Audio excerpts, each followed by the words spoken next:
Today I thought it would be a fun idea if we had a look at my Ninja Turtles VHS tape collection, or should I say the Hero Turtles. As you know, in the UK back in the 80s and 90s, there was some kind of heavy censorship over the word ninja, and they opted for the word hero instead. I believe some of the artwork on these VHS tape cassettes is unique to the UK as well. Correct me if I'm wrong in the comments, but I believe that is true. Some of my viewers in America probably haven't seen these before. Okay, first of all, we have Return of the Technodrome, and this was one of my favourite episodes as a kid, and I didn't actually own this tape for the longest time. I used to rent it from the VHS rental shop. I used to get it for 50p for a night or 2 nights, and I used to play the heck out of it and then return it and then take it out again a couple of days later and do the same. Eventually, I did get this in my collection. It was purchased for me, and as you can imagine, I played it even more. Now, as you can tell with the artwork on the box, there are a few inconsistencies. Obviously, they hired an artist to draw these boxes. These aren't images directly from the cartoon. They're not stills. They have been independently drawn. You can see Splinter looks slightly more brown than he does in the cartoon. His robe is a different shade of red. I would say actually it's purple. April looks kind of off, and the Turtles look kind of off as well. But it's these inconsistencies about this artwork on these VHS tapes that I love, and it screams nostalgia to me. These are what I grew up with as a kid. These are what I cherished. You know, back then we didn't have on-demand TV. This is how we got our on-demand content, by videotapes. And on the back of these videotapes, you'll notice that there's only 2 episodes. So if you only had 1 tape, you would watch these episodes over and over again, and you would get to know them so well. On these videotapes here, on this videotape, we've got Return of the Technodrome, and we've got the Catwoman from Channel 6. That's the one where April O'Neil is turned into a cat hybrid human. As you can see here, there's some advertisements for other VHS tapes. This one we'll be looking at in a minute. This one, How It All Began, I don't actually own, but I remember renting it in the 80s, and it was my first introduction to the origin story of the Ninja Turtles, because as a kid, I jumped on the series kind of late, and I never saw the first couple of episodes. I only saw them later on. So I'd always missed the first couple of episodes, and I didn't actually know the origin story of the Turtles.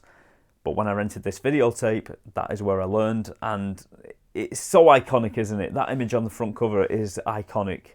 It's one I'm going to have to pick up in the future, definitely.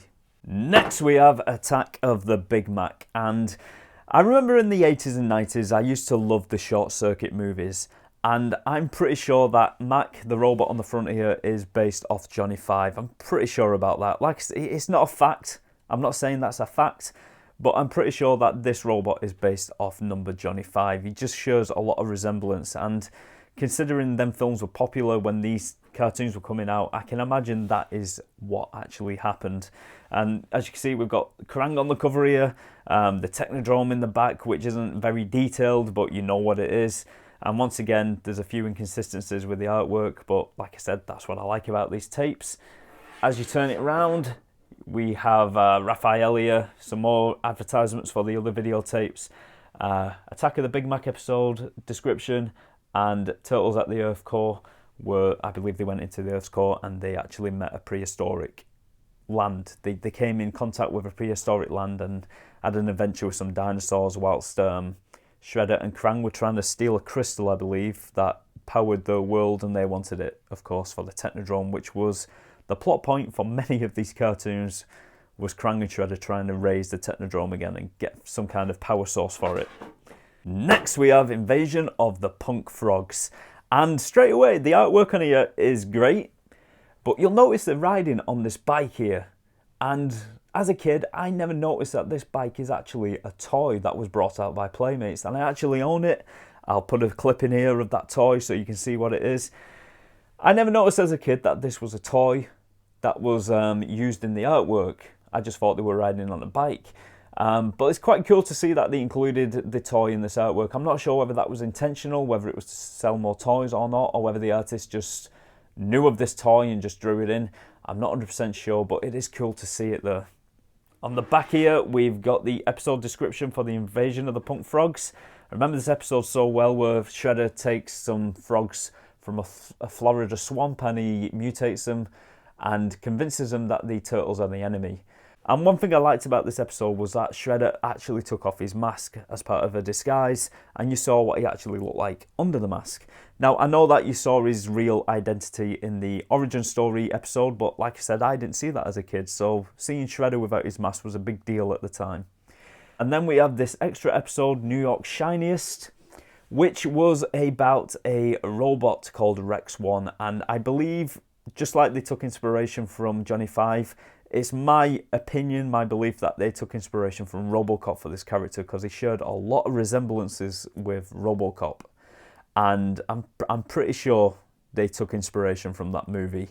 Like I said, when these cartoons came out, RoboCop was very popular. It's still popular now with the new edition of the video game that's just come out, and Peter Weller reprising his role for that video game. So, RoboCop is still popular, but back then, the first movie had just come out, or it had been out for a while, and I believe they took inspiration from RoboCop for the creation of this character. It just looks too close to RoboCop's design for me to say that they didn't do that. Next we have the fifth turtle, and as you can see the artwork on here, we've got some more inconsistencies. Shredder doesn't look quite right. He doesn't look exactly like he looked in the cartoon series, but you can tell it's him. But it's not quite right. There's some colour inconsistencies there, and yeah, it's just kind of bland looking, but at the same time, awesome. Like I said, it's these inconsistencies I like about these VHS tapes. And on the back here, we can see the plot for the episodes. The fifth turtle, I believe, was the introduction of Zack, who was a massive turtle fan. He dressed up like a turtle with a trash can on his back as a shell, and he went on adventures with the Ninja Turtles. And as a kid, it resonated with me because I wanted to go on adventures with the Ninja Turtles. I wanted to dress up as a Ninja Turtle and go on adventures with them. So in a way, Zack was representing me and every other boy and every other girl who loved this cartoon series. And then we have Enter the Rat King, which was another classic episode. And we see Leonardo here tucking into a pizza. And next we have the attack of the 50-foot Irma. And I must admit, I didn't own this cassette tape as a child. I know of the episode, but I didn't own this cassette tape. This is new to me. I only bought it recently. And as you can see straight away, the shells on the back of the turtles are not right at all. They shouldn't be that colour. They should not be yellow. But like I said before, it's these inconsistencies I really love about these covers. It makes them unique in their own way with these little mishaps.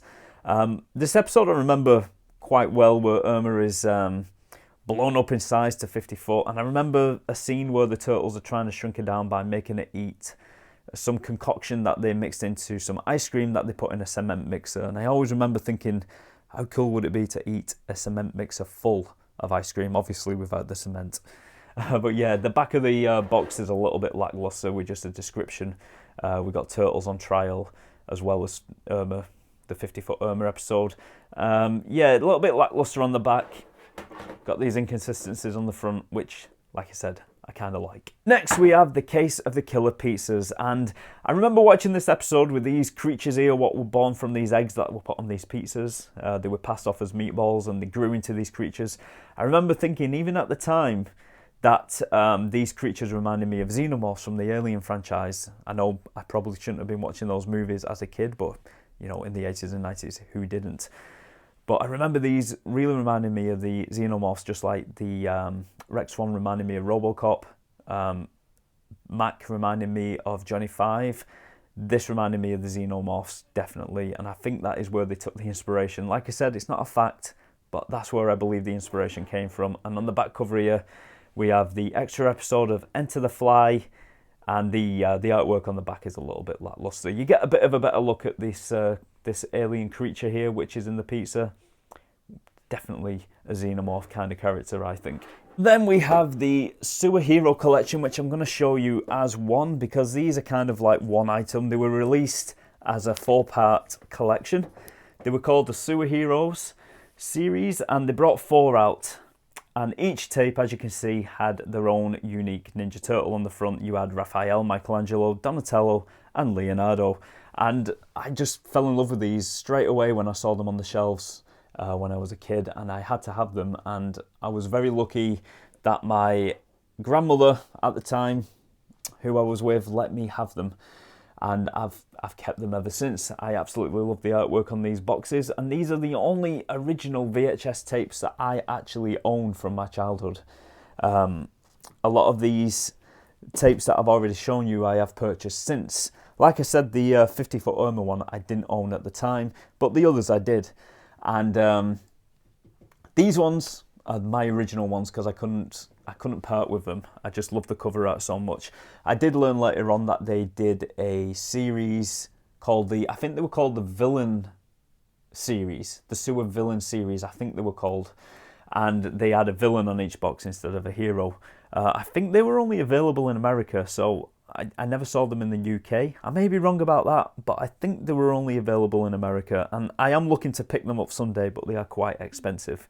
I believe they also came in slip cases instead of these plastic cases that we have here in the UK. But yeah, I absolutely love this series. Each one of these videotapes, like the others, only had 2 episodes on them, but they were more centered around each character on the front of the cover. So this told 2 Leonardo-centric episodes: Donatello, Michelangelo, and Raphael, and they were fantastic. And it's just a great addition to having your collection if you're the kind of person who likes to collect VHS tapes.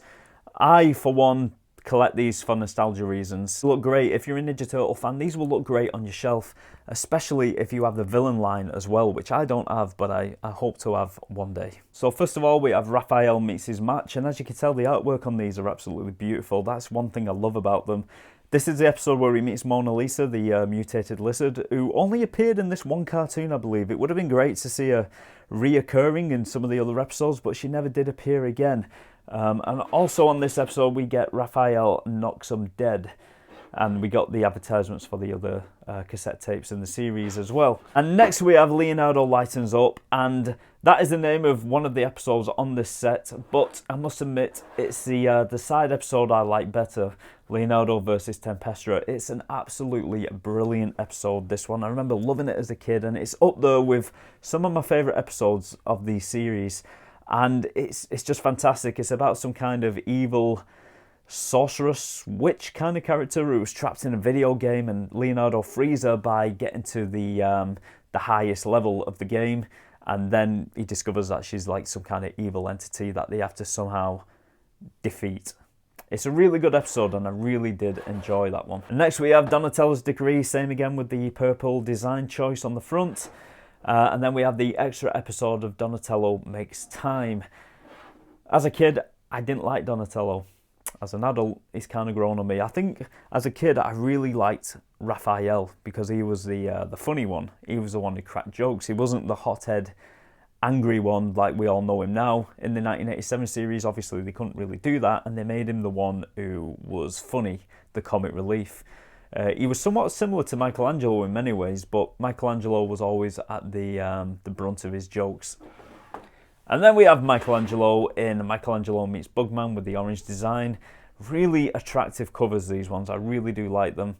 I remember this episode so well. Michelangelo's favourite cartoon character, his comic book character, becomes real in real life. It turns out that he actually exists, and Michelangelo can fight side by side with him, going on an adventure with Bugman. And we also get What's Michelangelo Good For episode, which is another classic episode in the series. Fantastic.